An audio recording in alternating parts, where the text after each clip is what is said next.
Good evening, and thank you all for joining us. My name is Megan Perry. I'm one of the board members of Nantucket Tipping Point, and I'm very excited to have you all here for Nantucket Tipping Point's presentation of PFAS with Dr. John Kuhn. First, I'd like to take a chance to thank Dr. Kuhn for offering to present tonight. Dr. Kuhn has been a top trial attorney for over 35 years and continues to be rated preeminent AV, the highest possible rating by Martindale-Hubbell. Dr. Kuhn has recently been selected by the ALM Media and Martindale-Hubbell as a 2019 top-rated lawyer in mass tort law. Additionally, Attorney Kuhn holds a PhD in natural resources and environmental studies from the University of New Hampshire and taught natural resources law and policy for 7 years. I'd like to thank NCTV 18 for all of their help and technical support, and to the many supporters of Nantucket Tipping Point. Without your support, this presentation would not be possible. For those of you not familiar with Nantucket Tipping Point, our mission is to educate for responsible development, that which protects the long-term sustainability of Nantucket's finite resources, infrastructure, and natural environment, and educate and encourage Nantucket's town officials and leadership to do the same. Dr. Kuhn will be presenting on PFAS and will be holding a question and answer discussion after his presentation. If you would like to participate, please make sure you are signed up for that portion. Without any further ado, I'm pleased to present Dr. John Kuhn. Hi, now the tricky part.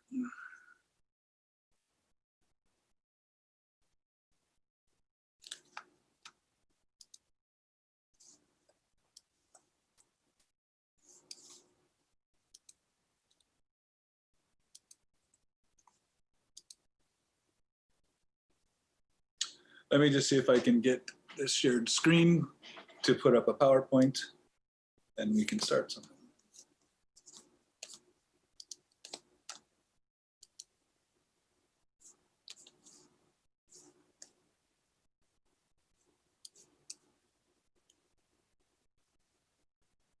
Okay, Frank.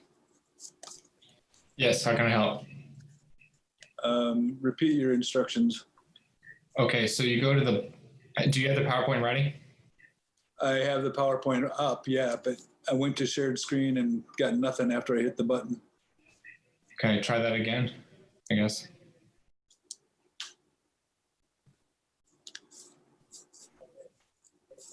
What are you seeing? Everything that I saw before, shared screen and nothing. So do you see the Zoom meeting with the other folks in it? Yep. And then when you click share screen, nothing's happening? Now it is. Go to desktop. Yep.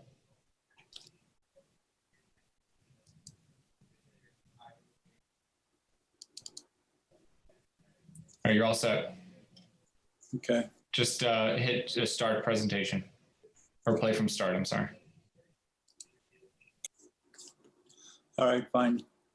Hi, as Megan said, can you hear me? Is this good now? Yes, we can hear you. All right. My name is John Kuhn, and I am an attorney in Maine. I want to make it really, really clear. I am not licensed to practice in the state of Massachusetts, and I am not giving out legal advice tonight. Megan has asked me to talk a little bit about PFAS, and I thought what I would do is try and explain, to some extent, the nature of PFAS constituents, what they mean, where you find them, and how they impact people and health, and maybe some ideas about the way forward and why this is just such a tricky problem.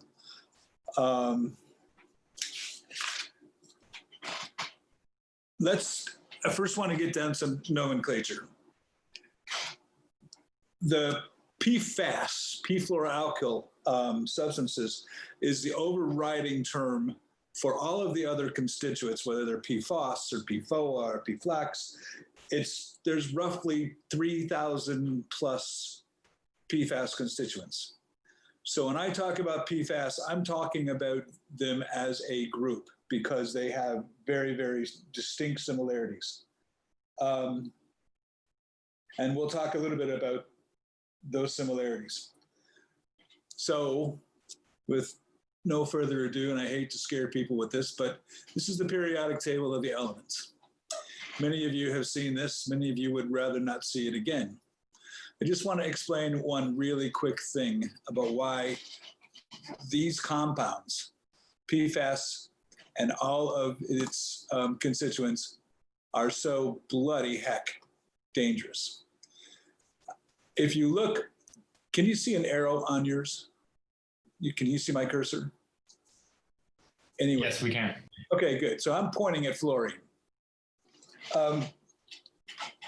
That group, or column, if you will, is in chemistry known as the halogens. Right next to it are the noble gases. And let me explain why they're noble. This group right here have reached molecular nirvana. They have electrons that completely fill their outer shell. They are so incredibly satisfied. They don't need to look for a partner. They don't need to bond. They are stable molecules or atoms.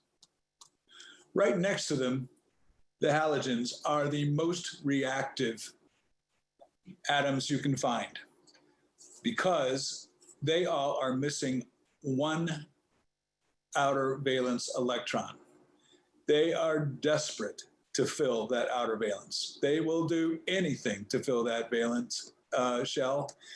And what fluorine, in a totally unnatural combination, they managed to do was strip some hydrogens off a carbon molecule and replace them with fluorines. So carbon and fluorine hooked up, and because of the nature of this bond, became the strongest flipping bond in organic chemistry. There is no stronger bond known to humans.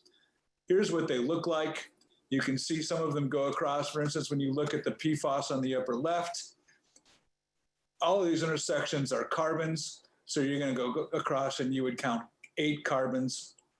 So when we say PFAS, we also could call them C8s because that's what it's termed. There are various configurations, but those bonds are never going to go away. They're never going to be broken. Once we create them, that's why they call them the forever chemicals. Now, in about 2012, the EPA, as part of a rule that we will go over in a little bit, started measuring drinking water in the United States to see if there were PFAS constituents in drinking water in the US. And this is basically what they found. They found quite a bit of, and detected quite a bit of PFAS and their constituents in private and public wells.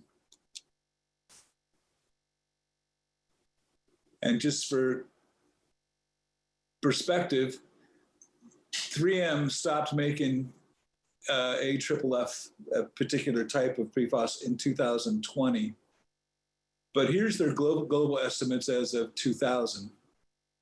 And I'm sorry, they stopped making it in 2000. So you can see that most of their stuff was going to paper protection and other functions.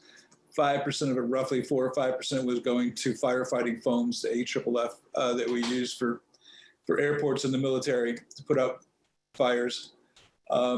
There's a lot of the stuff that has been circulated in the decades that this has been out there. This was the rule, and please don't read this, it's just going to be available to everybody. But starting in 2012, that's when the EPA really started noticing that PFAS in drinking water in the United States was a problem. Roughly, I mean, they looked at 50%, well, they took tests of all of the systems that were over 10,000 people, and I'm talking about public water systems. And then of the smaller tests, and the smaller systems, they only did a random sample of 800 systems around the United States. Out of that, they basically tested the incoming water from surface water to municipal wells or to municipal intake or from certain groundwater.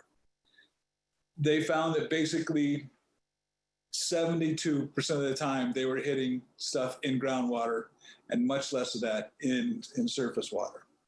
So groundwater seems to be where we focus our PFOA and PFAS. That's also when they came up with their advisory rule that you shouldn't be exposed to more than 70 parts per trillion of the PFAS constituents in water. Possible sources, I'm sure many of you have seen this sort of thing before. Kind of surprised me when they came out with the fact that you can't even floss your teeth without getting this stuff sometimes. But it's in fish, it's in seafood. We have to keep going back to those bonds. You cannot break these bonds. They will never go away.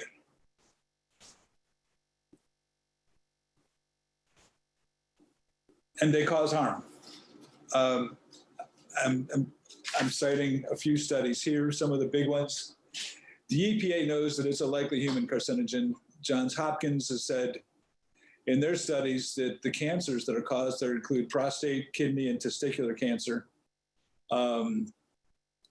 The same with the science panel. That was a group of 3 renowned epidemiologists that were brought in by both sides in a case in West Virginia, a class action. And both the defense side, the manufacturers, and the plaintiffs agreed on these 3 people to study a cohort of thousands of workers at a factory and people around a factory who had been drinking the water. And they came up with these findings that, again, testicular cancer, kidney cancer, and other things, colitis, pregnancy-induced hypertension, which many people would call preeclampsia.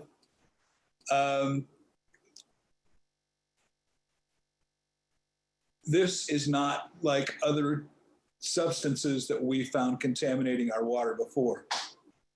You may remember MTBE. You may remember PCBs. That's the kind of stuff we used to find. Well, a couple of things. First, those used to break down after a while. So you could actually do a study, put stuff into groundwater, and then track it over years, figure out which way it was going by tracking the plume, and it would break down into smaller products, oftentimes less dangerous as time went on. Again, this does not break down for all practical purposes. So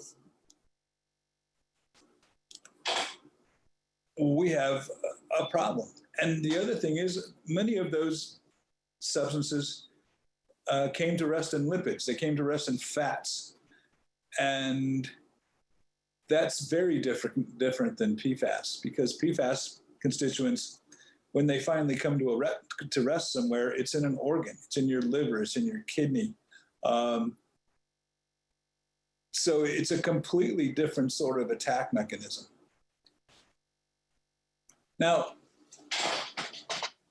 it's here forever. And it seems to me, for especially a place like Nantucket, that's a problem. So let's assume that you have a plume of PFAS at the airport and that you take it and you pump and treat some of the water and you take PFAS and put it in charcoal or filter it somehow, or you take homes and you do individual POETs or point of entry systems. They're all going to use granular activated charcoal, which is going to require some maintenance, which means you got to replace it every couple of months, depending upon the system. Well, when you take out the old charcoal, it's absolutely permeated with PFAS constituents.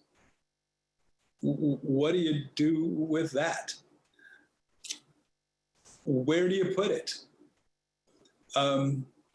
Nantucket, just like everywhere else, is stuck with this molecule forever.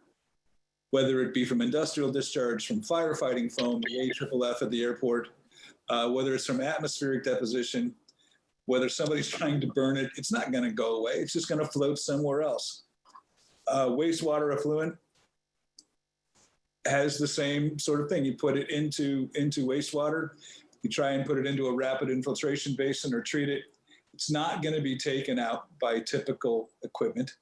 It's going to end up in leachate, or it's going to end up getting into groundwater from the landfill, typically, because we can't design a system that will outlast the persistence of this molecule. And I stuck this slide in just a few minutes before this because this article that came from the peer-reviewed journal called Chemistry basically is an article that says, you know, we have all of these places that are sources of PFAS that we knew about, you know, firefighters using foam on fires, and places using it as solvents and using it to protect paper or make their paper shiny. All of these and their cookware, non-sticky. We know all about that, but now we can add another source. And the other sources we can add are the places that we put where we find this stuff. So we're adding basically waste management destinations as sources of PFAS. So it's incredibly circular. We don't know what to do with it. We can't stick it anywhere long enough for it ever to be safe. So it goes and it travels, and it's around the United States. This is off the Environmental Working Group website. They update this map every few weeks. And the dots just keep on growing around the country. And it's not just in the country. The stuff doesn't go away. So it's in the water, which means that plankton take it up, and the small fish take in the plankton. The small fish then get eaten by big fish. And at every level, we get increasing PFAS in the tissue of whatever fish or organism is eating what's in the water. So the biomagnification is real. If you have any doubt, if you look at what happens, the Inuit in Alaska, by the way, don't use a heck of a lot of solvents, and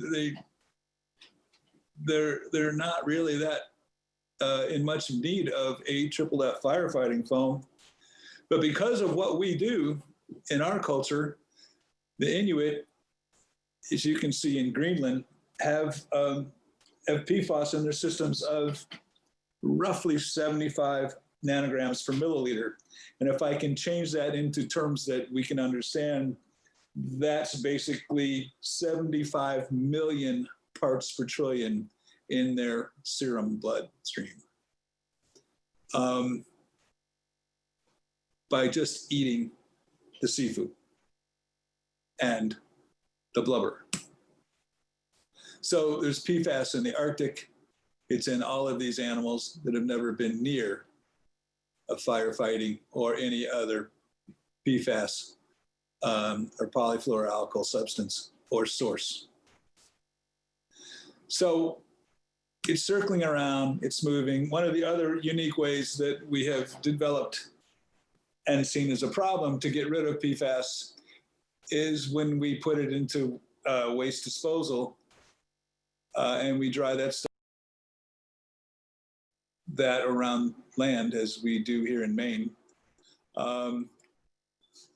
We're now discovering that we've been distributing PFAS constituents all over farmland. This is Fred Stone. That's Stoneridge Farm. Fred's out of business. His family is trying to figure out how they're going to live and sustain themselves. They found milk, that the milk coming from Fred's farm had 1,420 parts per trillion of PFAS.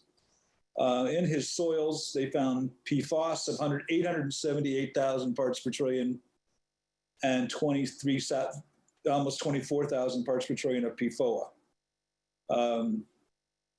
Fred's blood stream was roughly 111 parts per billion. And his family is all just loaded with it. So how in the heck did this happen? Well, it's a good question. And the problem was created initially as part of the Manhattan Project, where we were trying to develop an atomic bomb. Project scientists needed to find something that was so volatile that it could actually take and separate uranium to be used for the bomb. What they found, of course, was one of the most reactive atoms around, fluorine. And that's what they started to use. Then they discovered that fluorine, if you bind fluorine with carbon, that you have this excellent opportunity to make things like Teflon and Scotchgard. Now, I was told once that they also use this really incredible carbon and fluorine Teflon to line the container that had the bomb in it when it went, or the bombs in it when it went to Japan and Tokyo. So they needed something that strong and that fierce to contain those kinds of reactions. So from there, it went on and it was sold, the license to DuPont for Teflon and on down to 1969 when 3M and Tyco and Kengard and all those started making the aqueous film forming foam that we know as AFFF that's used on military ships, airports, for firefighting. So it's everywhere. What are you going to do? It's not going to go away. It has to be dealt with, and it's not going to be cheap. How is it going to be stored? How is it going to be recovered? How is it going to be taken out of drinking water? And then what? There's all kinds of litigation that has been brought out there. Litigation involving basically the manufacturers for contaminating people's private wells.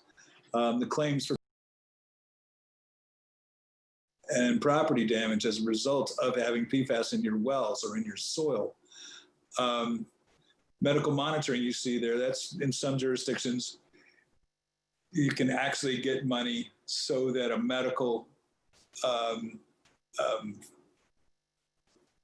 format, or you can create a guide so that people have to be monitored to watch for the development of cancers and other diseases and illnesses caused by these substances. Right now, I can tell you 3M settled with Minnesota last year for $855 million, and that was a long trial. The Alabama case, one of my colleagues settled for that amount. The Wolverine case, that's only part of the settlement.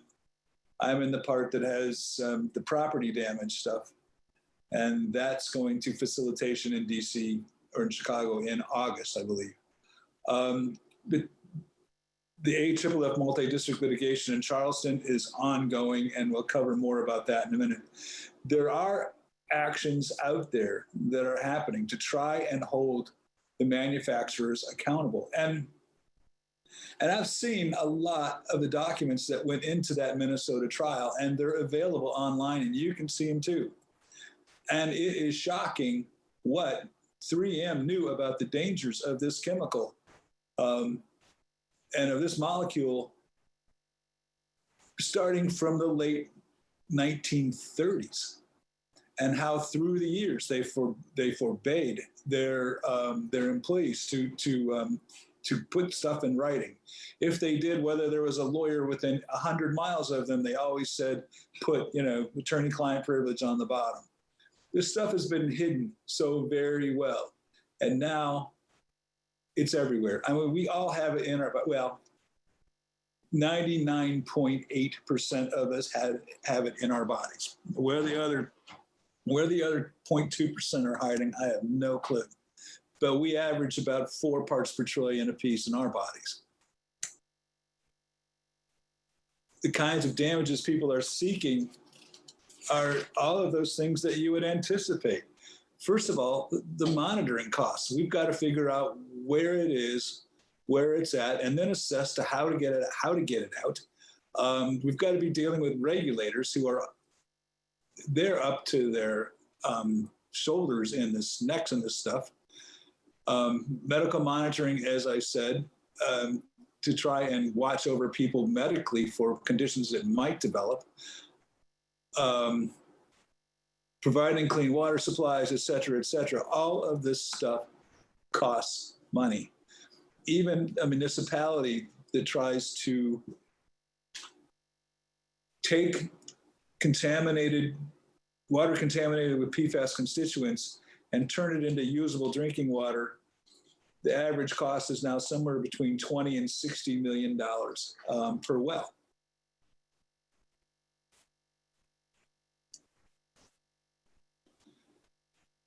So I wanted to talk quickly about the existing MDL, which is multi-district litigation. That is where all of the cases in the United States that involve the AFFF firefighting foam. That's where they are all registered. So any of these cases, no matter where they are in the United States, may be filed at any state, or you can file no matter where you actually live. You can file directly in Charleston, and then you're part of this litigation. Now, it's huge, and it involves water providers, medical monitoring class actions, and the cases involving people who drink the water and got sick, and firefighters who really ran into it with the AFFF. I mean, the firefighters that I've spoken with and heard the stories about, this stuff was, they used to have fun with it. It was like snow. They would throw snowballs at each other, and it was just kind of, no one had any idea of the dangers of these molecules. And we have, we have 2 members of my group on the executive committee of that litigation, 1 or 2 on the science committee, 1 on the personal injury committee, 1 on the legislative committee, et cetera. And then we also have Greg Cage, the lead counsel for the personal injury firefighter cases. So we feel like we have our ear to the ground. Things are going well in this litigation. The judge is no fool.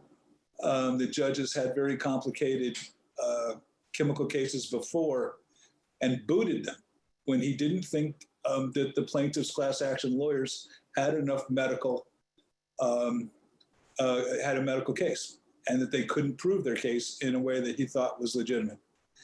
So he's not afraid to kick out bad claims, but in this particular case, he has said that if a water provider has a reasonable belief, leads them to undertake remediation, or that causes them to require remediation, then they have stated a claim and they are welcome in his courtroom. And it's the same sort of story with the firefighters and the medical monitoring class actions. So just as an example, there was a science day, and it's one of those fun things you occasionally do as a lawyer where everyone gets to take their own experts and you put them in the courtroom and you let them, you as lawyers talk to back and forth between the plaintiffs and defendants. The experts themselves talk among themselves, and the judge talks among all the experts. The only rule is we can't use any of this stuff against anybody when it actually comes to trial. This is just like, let's lay out our cards and see what we have. And I guess really the message there is the science day went very well for the plaintiffs. And everybody that I know who was there felt that it was really good and productive. So there is maybe some hope that we can at some point obtain recovery for some folks to do something about this. The ultimate question is going to be what? If we obtain money for people other than to to heal disease and try and make cancers better. And what do we do about this molecule? And how do we treat it? How do we contain it? It is, it's interesting that in the EPA stuff that just came out like 2 months ago, they talk about we're now starting to research the fate and transfer of PFAS and PFOA and PFAS. In other words, how does it move through the ground? Because we all have been assuming that it moves through the ground like everything else moves through the ground. And all of our particle modeling from the days of PCBs and MTBEs were just as relevant now. But this molecule is so slick, is so quick, that it is defying our past knowledge of how stuff moves. So it's a problem. And on Nantucket, I can't tell you what's happening on Nantucket or where the issues are. I mean, I know that there are problems at the airport, and I had to get that map just so I could remember where the airport was. And then I had a nice man help me out with drawing some arrows about where the groundwater flow was maybe at the airport. And I'm not sure how accurate these are because these are all admittedly just estimates. But you can see that this tends to show groundwater that's flowing toward the south in general. But what does that mean as far as the depth of these molecules? Where are they going? And how deep are they getting? And once they get to a certain depth, are they continuing to carry on south? What happens when people turn on their pumps and start drawing water this way and that way? And how much of this stuff is there? And there are obviously houses that I know the airport has been doing some work on and putting some systems in. But that to me is rather like treating the symptoms. How do you stabilize this plume?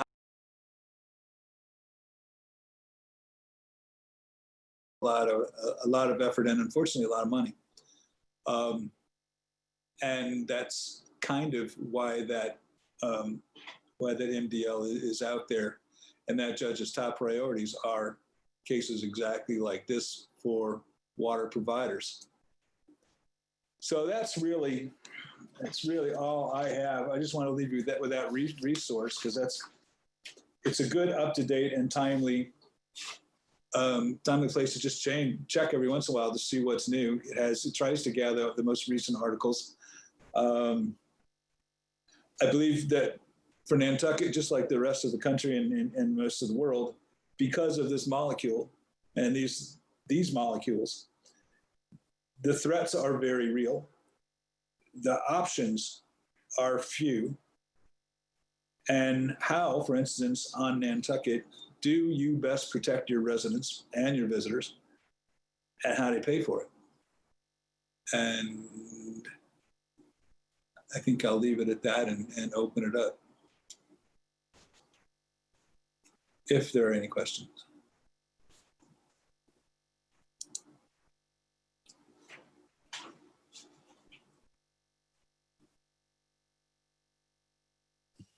Hey, John, I've got a question. Yep. What should the airport be doing right now? They know that it's in the water. They know it's in wells in Matacasham. What should they be doing? Learning how large the plume is. I mean, I guess that's my question. This is so hypothetical. Yeah, I mean, I think you drilled it. I would like to see somebody out there trying to figure out where the stuff is, and someone with experience with these kinds of plumes trying to advise the airport on how best to manage it. Can you stabilize the plume? Can you make it not move? If it's tending to move south or some other direction, can you put wells in to make it stay there? Can you pump and treat it? In which case, if you do, are you going to run that through granulated charcoal and throw the charcoal into the landfill?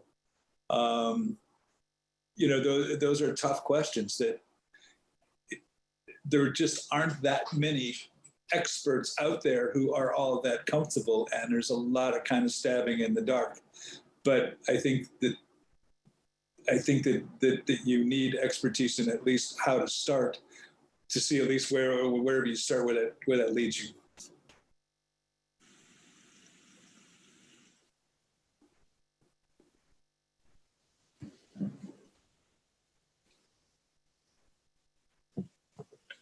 John, thank you very much for that. I'm going to try to go to the question and answer portion. If anybody has any questions, if they could raise their hands, and we'll unmute you as questions come in. Right now, I see Heidi has a question. So hopefully, Heidi, we can unmute you and you can ask your question.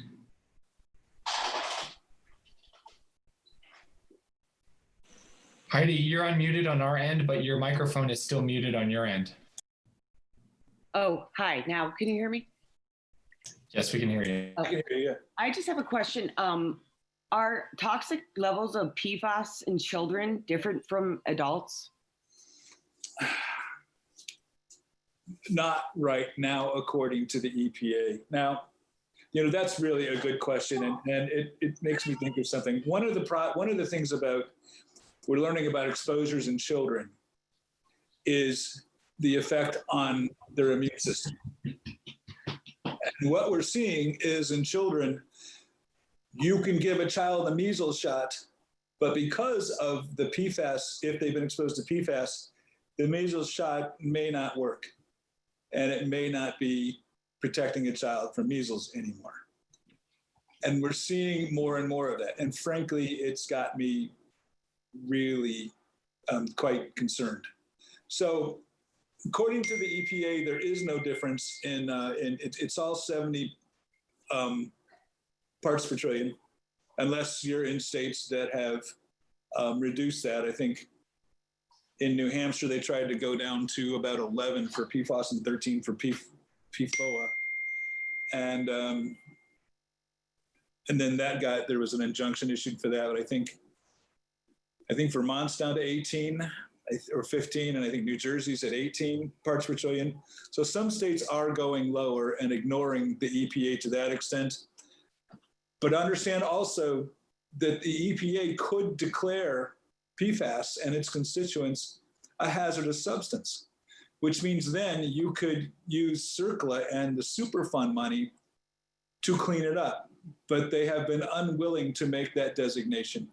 And why I guess that's where, as a lawyer and a scientist, I throw up my hands and say, I guess that's where politics sort of takes over and common sense takes a back seat. So I'm concerned about children. But the levels that they are allowed to be exposed to in drinking water are the same as adults at 70 parts per trillion, according to the EPA, and they're lower in some states. And I'm concerned about the impact on their immunity, especially, as well as the other organ issues that adults suffer through. Okay, thank you.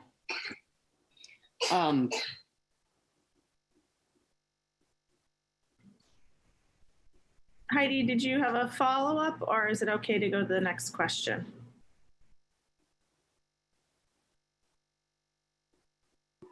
I just had another question about can anything wipe out, like chemotherapy, wipe out levels of PFAS in your blood? Or does it just stay there forever? Nothing can wipe it out. It's not in your blood. The blood takes it to an organ. Oh, okay. And so it'll be in a typical organ that usually, strains things like a kidney or a liver or a prostate or something like that. Testicular cancers are relatively, sadly, common. So can anything wipe it out? I don't know. I mean, some people say that you can get rid of PFAS in 7 or 10 years from your body if you don't get exposed to any more PFAS.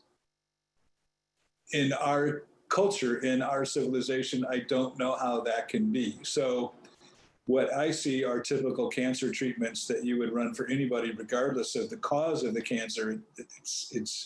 I haven't seen any special measures taken for cancers that are thought to be caused by PFAS exposures. Thank you. And I use cause like related to PFAS exposures. Right. Okay, thanks very much. Sure. Mary, I saw your hand was up. Are you still on? Do you have a question? Hi, yes, I saw that you made a distinction between surface water and groundwater and said that this wasn't an issue for surface water. Could you elaborate on that a little bit? Oh, no, I didn't mean to say that. I just said that in the one study that the EPA did in 2012, that they found a higher percentage of hits in groundwater than they did in surface water. But it was present in both. It just seemed to be present to a greater degree in groundwater. So for surface water, that would be things like ponds and streams, above ground reservoirs, as Yes. opposed to underground. Okay, thank you. Yep. Elizabeth? Thanks, Megan.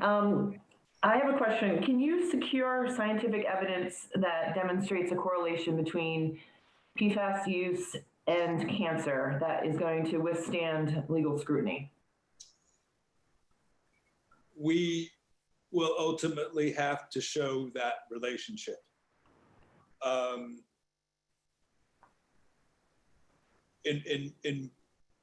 In my view, if I didn't think that we could prevail on that, I wouldn't be bothering. What are the stipulations you would, I mean, what does that mean? Like I had to be covered in it as a firefighter, or, I played around with it. Like you said, I made snow, or I used it on an incident. That's a really good question. I mean, it's a really good question, and every case is different, but you have to have significant exposure that we can argue is enough to have been correlated with the cancer, the type of cancer that with the concentrate. So It's foam. we know from the C8 epidemiological studies, and we know from Johns Hopkins that there is such a relationship between PFAS and certain cancers. How far that's going to go, there is still testing underway. There's more testing of firefighters being done as we speak to try and develop that statistical relationship and therefore show that relationship. So far, no court has told us that we can't establish that. But it's a ways off to really define it better. But I can tell you that those relationships have been shown for the types of cancers that I've talked about: the kidney cancers, liver cancers, prostate cancers, testicular cancers, and the other issues that are non-cancer at this point that are causing harm. Okay, thank you so much. Sure. Nikki, you're next. Hi, John. Hey, Nick. The question I have is related to groundwater at the airport. It's really flat. The groundwater flows slowly towards the ocean. Is it possible that the contamination radiates in all directions because it's such a slow rate of spread? I will remind you of the 3-month-old words of the EPA. We are just starting to research how it moves. So that's a really good question, and I wish to heck I had an answer for you. Okay. If you're asking me if it's possible, yes, it's possible that it's going some weird, I don't know. It's just such a quick, small, slick molecule. It's, we used to think MTBE was the quickest thing possible. It was to me, seconds after you spilled out of a gas tank before it was in groundwater. And this stuff makes MTBE look like a slug. Can I follow-up question? Sure. Yep. So back when you were showing all chemistry, you said this molecule is very reactive. Why doesn't it react with the soils and tie itself up and stay in one spot? Because it's bound, man. It's bound in carbon. The fluorine, if it were just out there messing around, in a typical world, it would just lose an electron probably and become a fluoride. And then someone might want to put it on your teeth or something. But if it's a fluorine molecule, it's going to grab something to bond onto. And in the PFAS constituents, it's already bound. It cannot be separated out. So it's not going to separate from those carbons to bind into anything.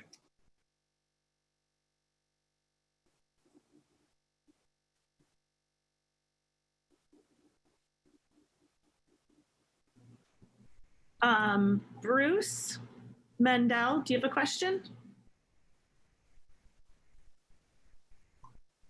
Yes, I hope I'm unmuted. I actually have some questions about, we have groundwater and surface water testing wells at our landfill that are sampled every 6 months. How would be the best way to test for PFAS chemicals in, for example, the wastewater treatment sewage, which is processed at the landfill?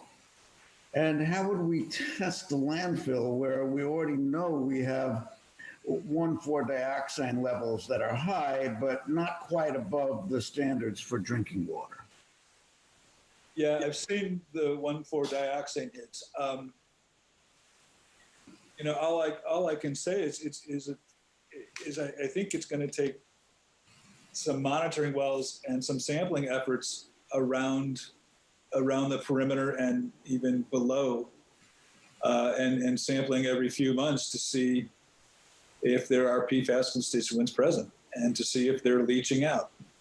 Are these tests an expensive addition to the already required tests that we're taking, or does it require separate testing, sampling?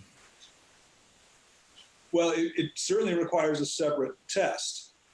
Now, you could take one sample and send it in probably different, one grab sample, or for instance, and send it in and have it tested for several constituents, whether they're 1,4-dioxanes or something. They can divide it up, I think. But it's not cheap. I think just to see if you got it in your private well, the last I knew was somewhere around $400, and that's in an EPA recognized lab. So this thing is just outrageously expensive, and it's not going to go away. How would we test the sludge before it is processed to the landfill? You get your environmental consultant to take some samples of the sludge and send it to those same labs. Thank you. Yep. Barbara, do you have a question?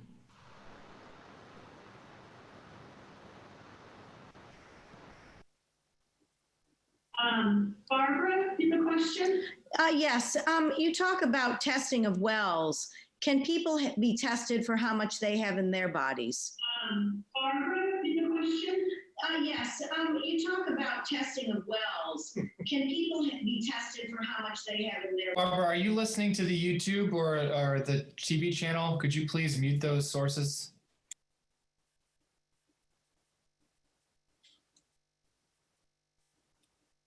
TV channel, could you please mute those?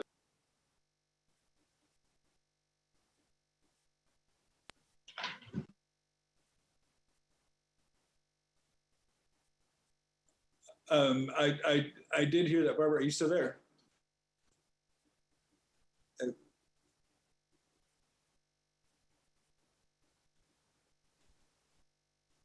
Barbara, I think you have to unmute yourself.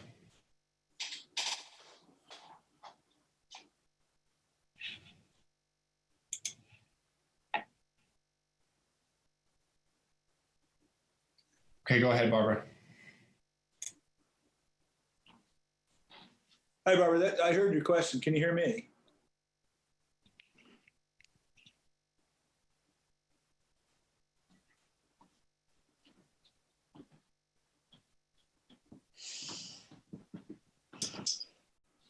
Maybe we should answer the question and hopefully I can get her connected in the meantime. Yeah, I think the question was, can you test yourself? And yeah, I believe that you can, and I believe that you can submit, blood serum, which is,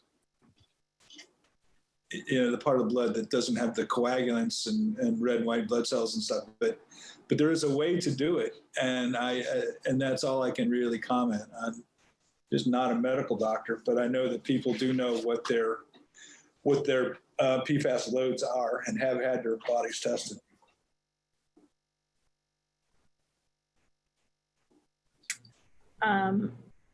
Thank you. Regina? Okay, you can put it back on now because I'm off. Thank you. Regina? Hi, this is Regina. Thank you so much for that great presentation. I have a quick question. I'm curious if you were living in the vicinity of the Nantucket airport in any direction, would you be drinking bottled water at this point if your house had a residential well that had not yet been tested? Were it me? That's right. Just given your kind of experience with all of this so far and all of the sort of cases that you've seen. Yeah, I probably would. Yeah, and I mean, it's better to be safe than sorry. And once it's in you, it don't come out. Thank you. Sure.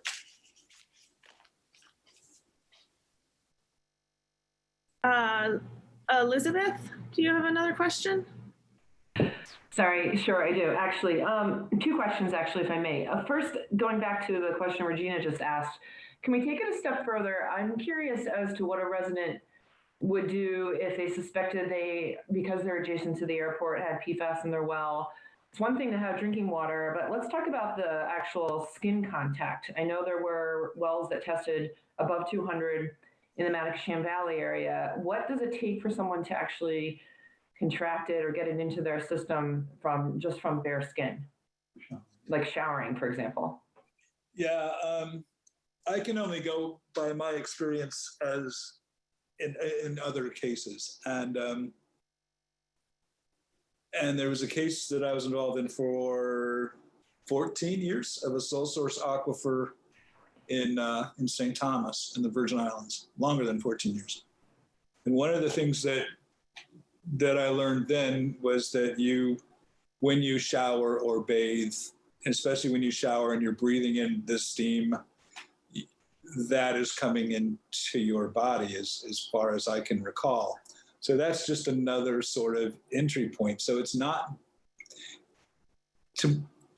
belief and my experience that there's more than one way that the water and the constituents can get into your body than just drinking it if you're bathing in it. And I'm trying to think in Michigan, I'm involved in the Wolverine suit, Wolverine boots and Merrill boots and the waterproofing stuff there. And this was PFAS. And we had to set up systems for some people to get the people we couldn't get municipal water to and get the municipality to do that. I know a lot of people put in granulated, activated charcoal systems in their house. And part of it was they didn't want to shower and bathe in it. Yeah, again, I am not an epidemiologist or a medical doctor, but that's just what I can recall from the cases I've been involved in. Thank you.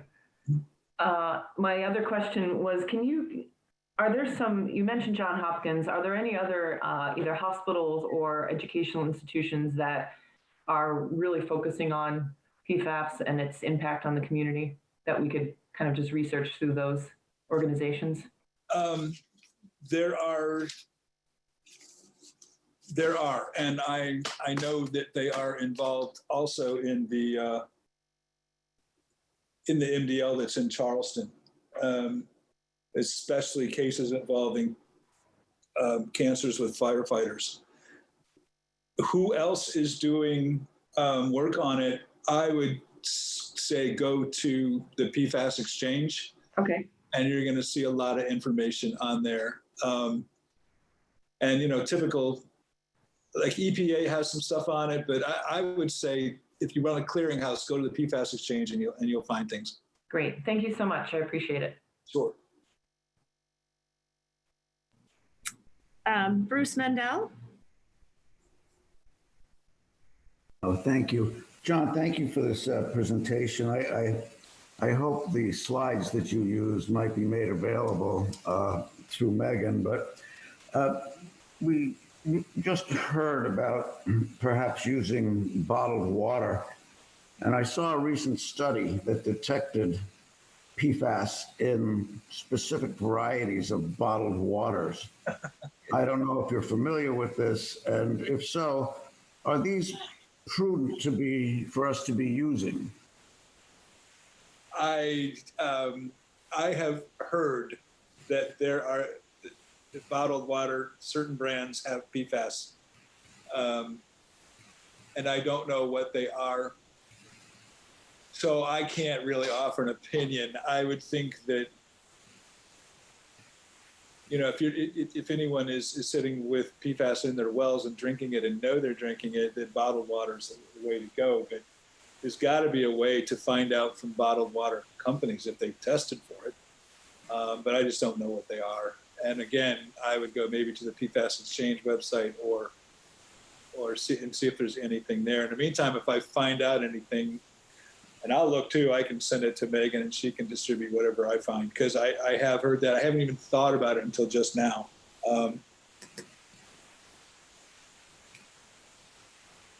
There is a list of these bottled waters, and unfortunately, 2 of them are sold here on Nantucket.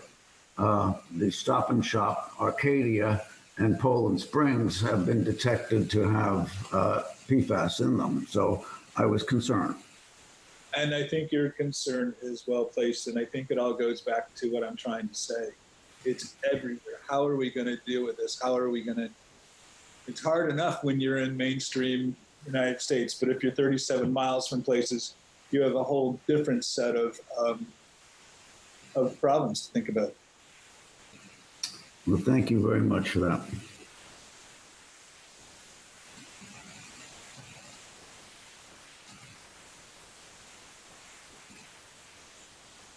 Do we have any more questions? Should we wait a moment and see?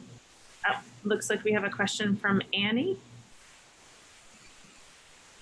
Yes, thank you again for presenting on this. I was wondering, since we don't know how it moves, if it were to reach the ocean, what kind of impacts could that have on the beach right beside the airport? And are there any ways to contain or remove it once it reaches the ocean? I don't know of any.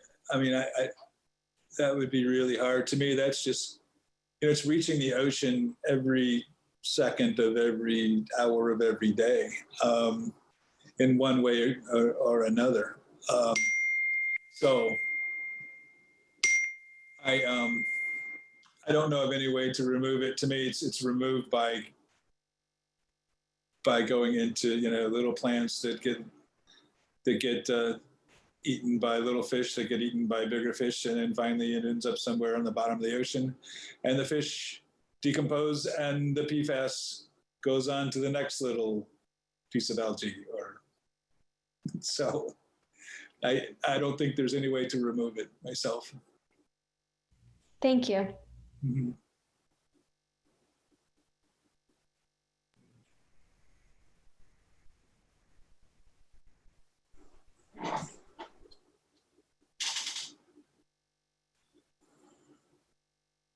We have any more questions for Dr. Kuhn?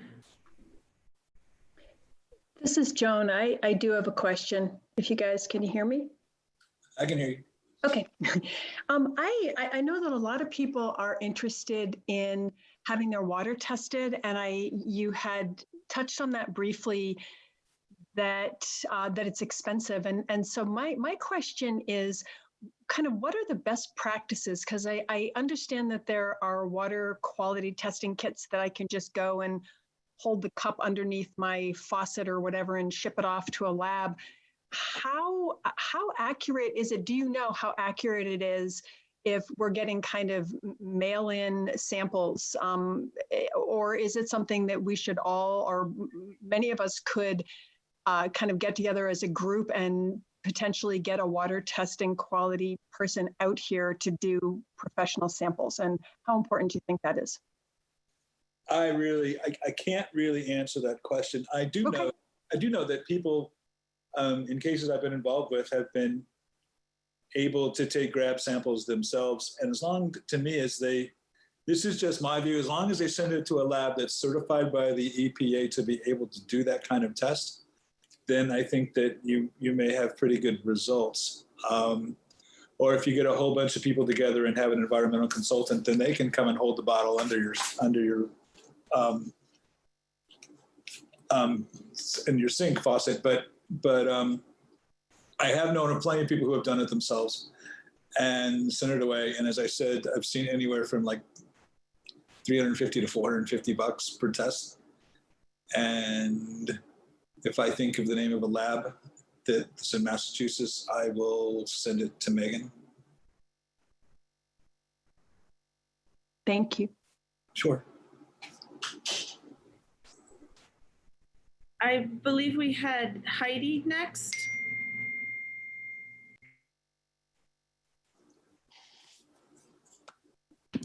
Hi, sorry. I was just wondering what, does it affect, say you have high levels in your water or in your system, obviously people are talking about cancer and it can affect you that way, but are there other issues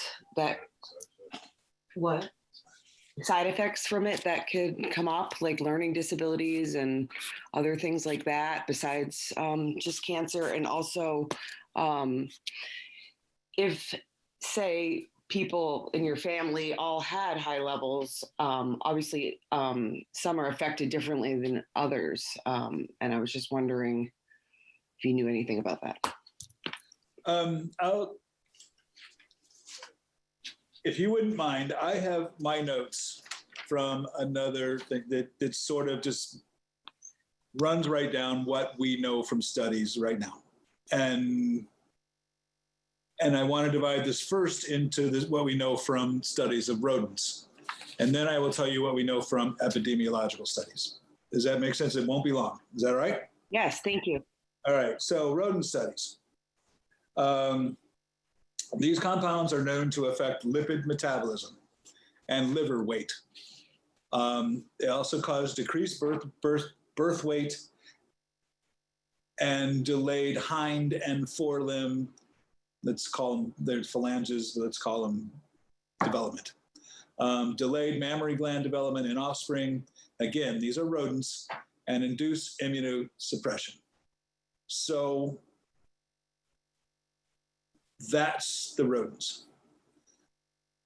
Now, if you want to talk about epidemiological studies, then according to the CH Science Panel and other studies, there are positive associations with adverse outcomes, including elevated cholesterol, ulcerative colitis, thyroid disease, testicular and kidney cancer, childhood adiposity, which is a fancy way of saying children are getting fat and putting on fat without doing the eating and drinking that would cause people to get fat. It also, there's a relationship between decreased duration of breastfeeding. It seems that they picked up a relationship that says when you got a PFAS load, that children don't breastfeed as long. And then for pregnant women, and this is another reason why pregnant women should try hard to avoid is the preeclampsia, which is just high blood pressure, but it's more than that. There's been signs of damage to other organ systems in women, most often, again, liver and kidneys. So that would be that would be a reason to maybe avoid seafood or food that you would think might contain PFAS constituents. Okay, thank you very much. I appreciate it. Sure. Michelle, is that how you pronounce it? I'm sorry. My question is PFAS multiply by itself in water? And is it a way we could live with PFAS? Because it seems to be such a small particle on a very high volume of water. Yeah, I think that there is, like at any other sort of epidemiological phenomenon, there are risk factors. Some people are more prone to get sick from various things than others. There are lots of people living with PFAS constituents in their blood, like 99.8% of the population. It's really hard to determine who's going to have illness that's related to that. And I would suggest that very few are. I think like anything else, my guess would be that there is a relationship between dose and response. In other words, the higher levels that you have in your bloodstream, the more likely that you're going to have consequences, health consequences. So, and as far as the question that you asked about whether the molecule itself can reproduce or grow, no, it really can't. It's stuck in the shape and form that it was given when it was manufactured. And don't forget, these are not natural molecules. These are human-made molecules. We made these things on purpose, and now we're stuck with them. Nature would never, I think, have been quite so stupid as to make a molecule such as this. So they do not reproduce, they do not grow, they stay the way they are. And more than likely, people with a small amount in their body will probably be just fine. And people who have more than a small amount or a large amount have a greater likelihood of getting some effect. Does that help? Yes, so you suggest if people are on a 70 years old range, they don't have to be tested because it will not affect them for the rest of their life. But for a younger generation, how important it is? I think that's a really good question that I can't answer for you because you've just laid out what the decision parameters would be. Thank you. Sure. Thank you. Sure. Peter, you're next.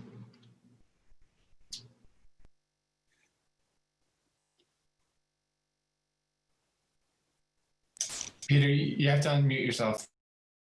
Hi, this is Peter. Can you hear me okay? Got it. Yep, I can hear you.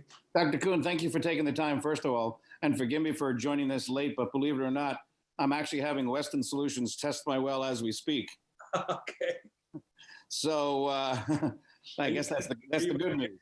Peter, are you by the airport somewhere? Yes, I'm very, very close to about probably a few hundred feet from the airport, very close to one of the disposal sites. Okay. And I actually had been rather vocal about concerns, given the fact that myself, my brother next door, my neighbor on the other side have all had varying degrees of prostate cancer over the years. Needless to say, just let it go. But upon hearing about this on July 5th, needless to say, it brought up questions. So I get my question is sort of almost fatalistic in some respects, in the aspect that I've been here since 1985. The airport has been putting foam out there twice a year since 1989. So if there are PFAS, as I'll find out in 10 days to 2 weeks, in my well of a significant portion, 200 parts per trillion or more, then I've got it. So my question is almost fatalistic. There's not much I can do about it at this point in time, whether or not it's a causative factor to my prostate cancer or not. Your thoughts about the lifespan? Have I gone past it? Is it now therefore a non-concern at this point in time, or should I continue to be concerned? I would, it's back to the same analysis I gave before, really is how much of a load do you have? What's your age? What's, how healthy are you otherwise? All those good things that your doctor will be better off telling you than me. It'll affect different people different ways. Correct. And that's all I can say, because it's such a funky molecule, the way it zeroes in on organs rather than fats or other.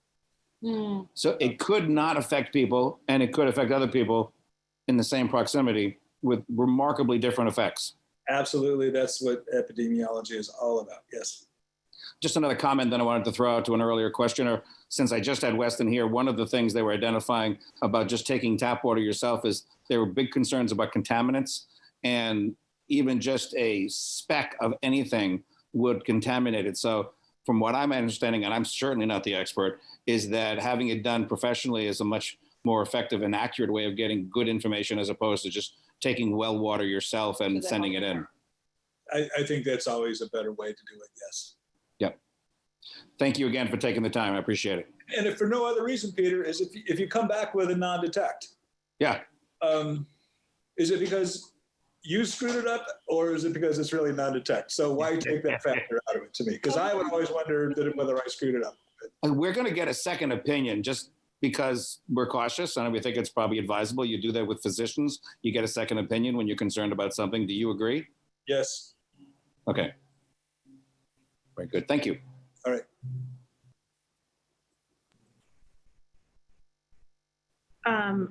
Aisha has a question.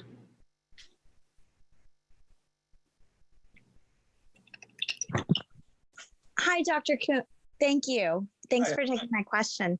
I don't know if this was discussed, I just logged on, but my concern, I guess this is maybe thinking about additional stuff beyond our health also as well, is with this water, with the PFAS falling into our oceans and our waters as they're drifting into that, is there a way, or is there a concern or a way to test our fish and our shellfish and our oceans kind of like near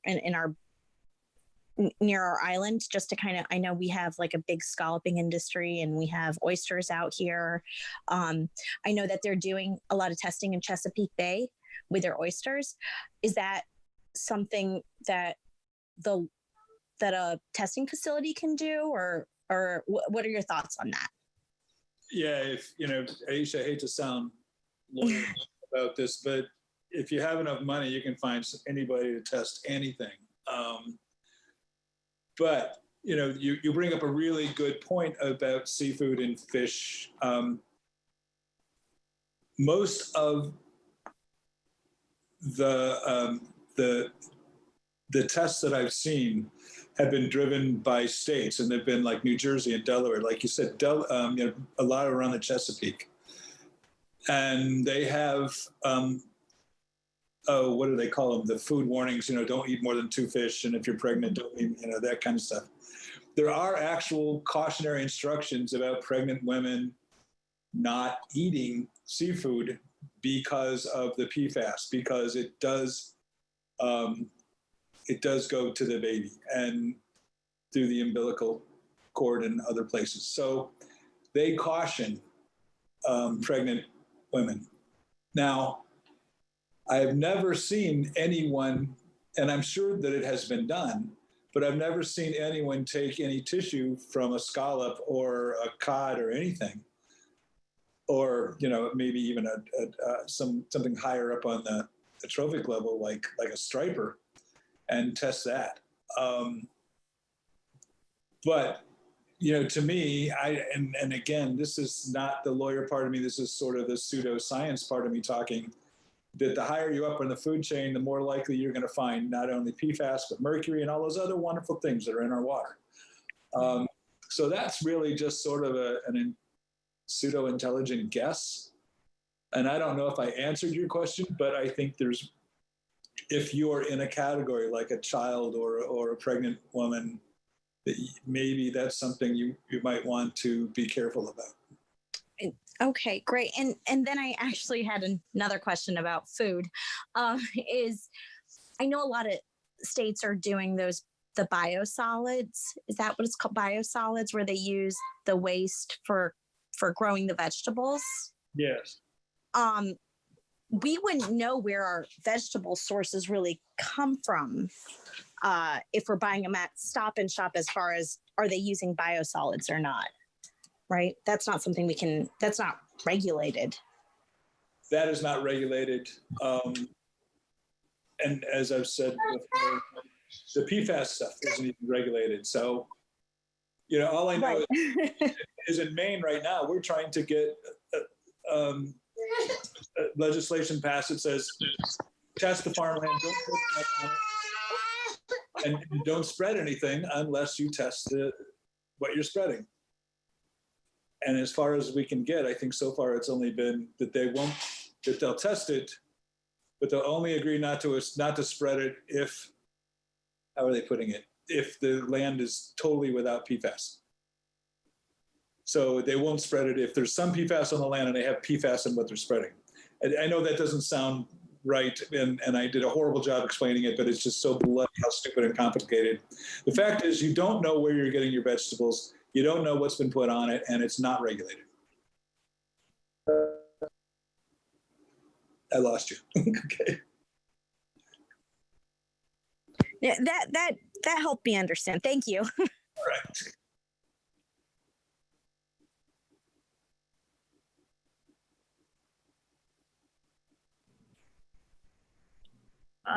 Well, I'm not seeing any more hands raised at the moment. Maybe we'll give a minute, and then if not, we will end our question and answer session.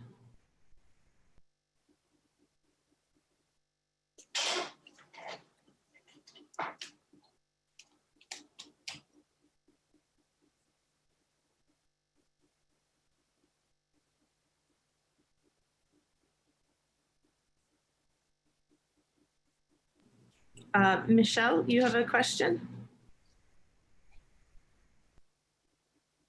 Yes. Doctor, so how do you see our future with water? And you think it's a good idea for everybody testing their well to share their results? This way people can have an idea to if they have to test their well or not. And if someone could let us know which company are testing.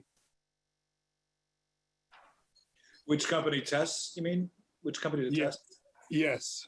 I told Megan I would send her the name of a lab, but but Weston is around, and that's the only one I know of that. I really don't know. I know that Weston's around there. And as far as the future, look, all I know is it's a real problem, and it's going to take a lot of time and money to fix. And what I'm trying to do is get it so that it's not taxpayers and ratepayers who have to fix it all, but that the manufacturers who put this molecule out there and knew the harm when they did it be held accountable. So it's just going to be exorbitantly difficult to solve. And as I say, what happens when you take it out of the water? Well, where do you put it? So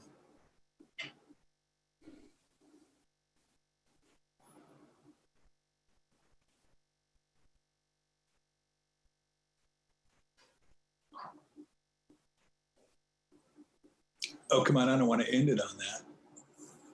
So how can you take it out of the water? There is such a mass of such a volume of water. Well, there's a couple of ways of doing it. Some people are using granular activated charcoal as a filter. That will take it out. But again, you've got to keep replacing the charcoal. And then what do you do with the charcoal that's now loaded with PFAS? Another way to do it is to use, some people are using RO. I've completely lost it. You know, the way you turn salt water into fresh water. Somebody help me. What's RO? Osmosis. Thank you. Reverse osmosis. Yeah, right. So you take the water, you completely break it into its separate atoms, and then on the other side of a filter somewhere, you make it back into water without the PFAS. And that's being done increasingly, but it's, of course, very expensive. But municipalities are opting for it. One of the problems is that all of the nutrients that we need from water, you have to take out when you do the RO. So then you're in this strange position where you do the RO, you purify the water, and then on the other end, you got to add crap into it to put nutrients back in. So it's a very complex problem.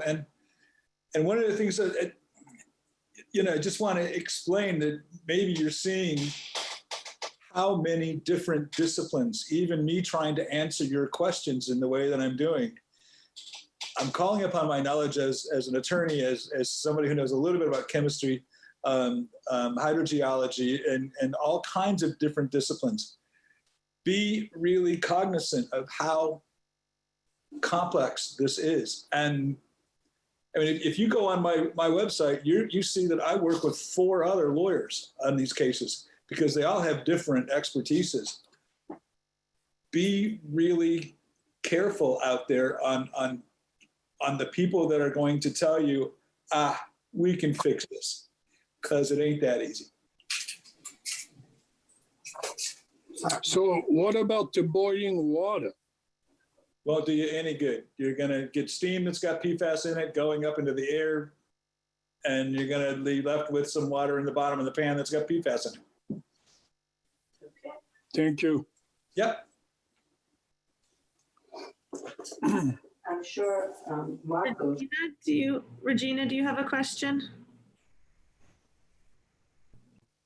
Hi, yeah, it's not exactly a question, but just to comment on the who we contact to get our individual wells tested. I actually had reached out to someone at Weston and was informed that Weston works with sort of governments and bigger agencies, doesn't work with individuals to test their wells. And so, I mean, not to say that a group of us couldn't get together and maybe figure out how to hire Weston for ourselves, but I think they're not, at this point, in my understanding, they are not taking requests from individual homeowners. Okay, thanks, Regina. Darn.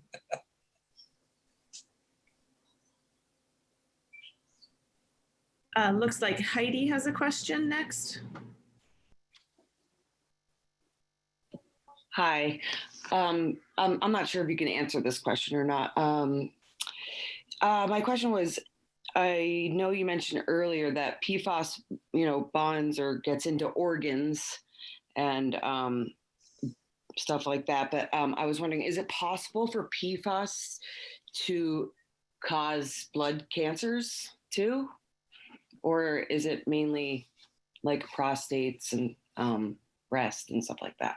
Yeah, all I can say is from what I have read and seen, I have not seen any kind of leukemias or blood cancers of that nature in the literature. That doesn't mean that it doesn't exist. That doesn't mean that I know what I'm talking about. But the only thing that I've seen are more of the organ stuff and things like thyroid and the things we talked about earlier. Oh, great. Okay, good to know. Thank you. Sure. Margaret, do you have a question? I do. Can you hear me? Yep. Okay. In reference to the multi-district litigation, is there anything that Nantucket or Massachusetts can do as being a part of that, or getting any kind of, anything to take care of all the money it's going to take for remediation? Yes, you find somebody who's a really nice person and you hire them as your lawyer, and they file a complaint. If it's prudent, if you want, in Charleston, and it's part of the MDL, and then your rights are covered. Thank you. Yep. And that's the same for municipalities, water providers, whether it's a water company or municipality itself, or the cancers,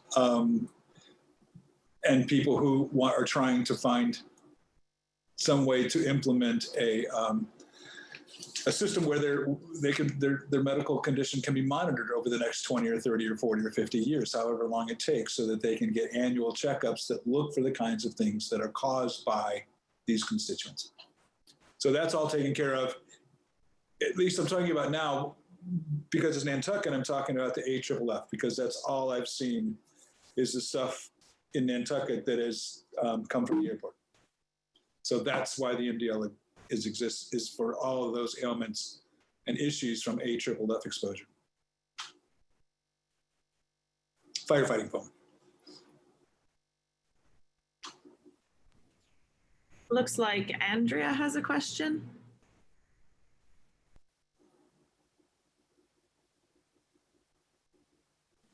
Hello. I actually don't have a question. I just wanted to make a comment. I don't know if people are aware, but there is a company called AquaTrue, which makes a countertop triple osmosis filtration system. I had done research on this because I was aware of the problem and I wanted to protect my family. So I had seen online, it's actually endorsed by Erin Brockovich. It sits on my countertop, and that's what I've been using. I just wanted to let people know it's called AquaTrue.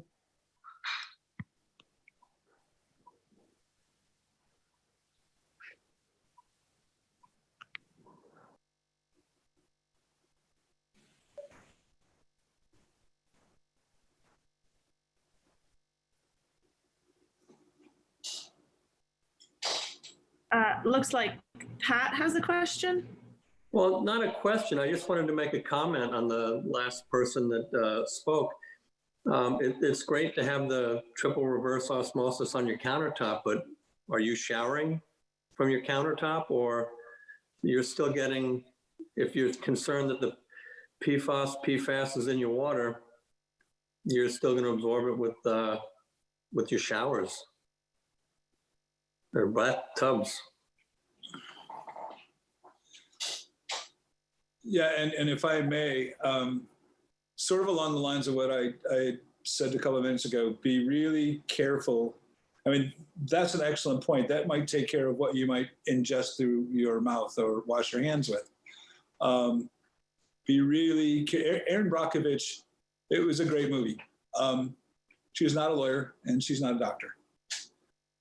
And I would do your research on your own, and don't let anyone talk to you about any product unless you really are convinced that this works. So that's all I'm going to say. I think it would be, it sounds like a product that's great, as you said, for drinking water, but there's a lot of other ways to gain a PFAS load.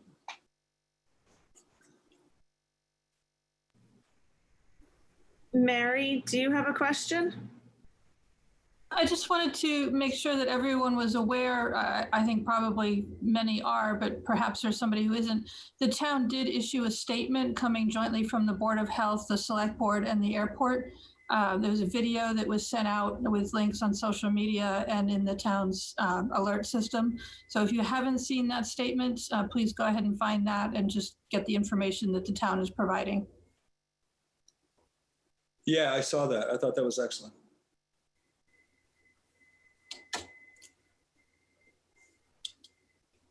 Looks like Mickey has a question.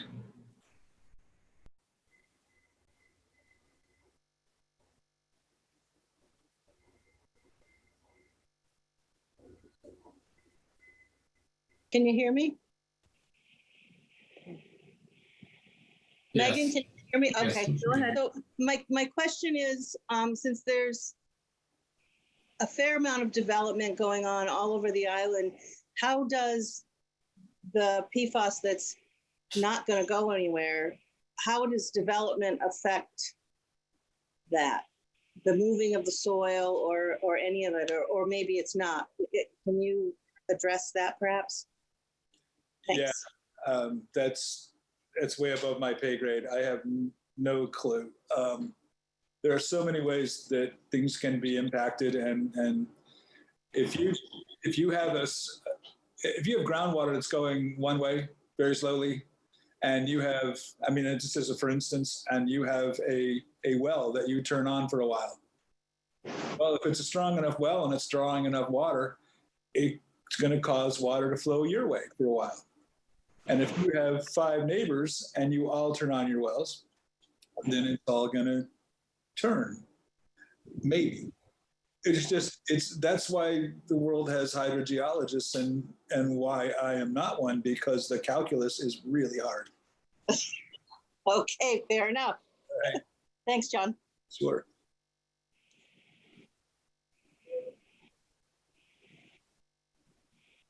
I think with that, we'll probably give another 30 seconds if there's any last minute questions. If not, I'd like to thank everybody for attending this presentation, especially Dr. Kuhn, NCTV 18, and the supporters of Nantucket Tipping Point for helping to make this possible. And if there are any other questions, they can go to johnkuhnlaw.com and just send me a question.